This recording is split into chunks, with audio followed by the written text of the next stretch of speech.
एक समय की बात है, किसी गांव में एक साधु रहता था। वह भगवान का बहुत बड़ा भक्त था और निरंतर एक पेड़ के नीचे बैठकर तपस्या किया करता था। उसका भगवान पर अटूट विश्वास था और गांव वाले भी उसकी बहुत इज्जत करते थे। एक बार गांव में बहुत भीषण बाढ़ आ गई। चारों तरफ पानी ही पानी दिखाई देने लगा। सभी लोग अपनी जान बचाने के लिए ऊंचे ऊंचे स्थानों पर भागने लगे।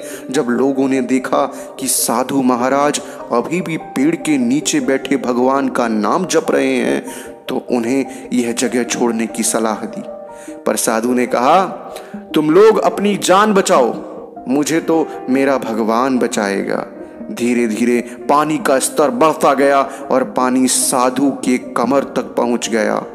इतने में वहां से एक नाव गुजरी। मल्लाह ने कहा, हे साधु महाराज, आप इस नाव पर सवार हो जाइए, मैं आपको सुरक्षित स्थान तक पहुंचा दूंगा। नहीं, मुझे तुम्हारी मदद की आवश्यकता नहीं, मुझे तो मेरा भगवान बचाएगा, साधु ने उत्तर दिया।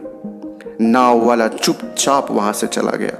कुछ देर बाद बाढ़ और प्रचंड हो गई। साधु ने पेड़ पर चढ़ना उचित समझा और वहां बैठकर ईश्वर को याद करने लगा। तभी अचानक उन्हें गड़गड़ाहट की आवाज सुनाई दी। एक हेलीकॉप्टर उनकी मदद के लिए आ पहुंचा। बचाव दल ने एक रस्सी लटकाई और साधु को उसे जोर से पकड़ने का आग्रह किया, पर साधु फिर से बोला, मैं इसे नहीं पकड़ूंगा, मुझे तो मेरा भगवान बचाएगा। उनकी हट के आगे बचाव दल भी उन्हें लिए बगैर वहां से चला गया।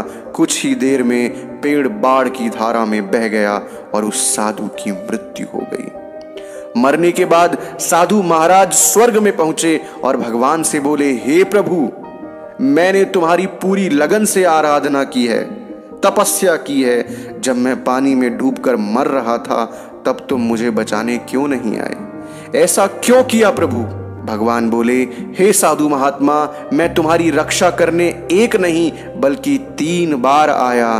पहला ग्रामीणों के रूप में, दूसरा नाव वालों के रूप में, तीसरा हेलीकॉप्टर बचाव दल के रूप में, किंतु तुम मेरे इन अवसरों को पहचान नहीं पाए। तो दोस्तों, इस कहानी में इतना ही।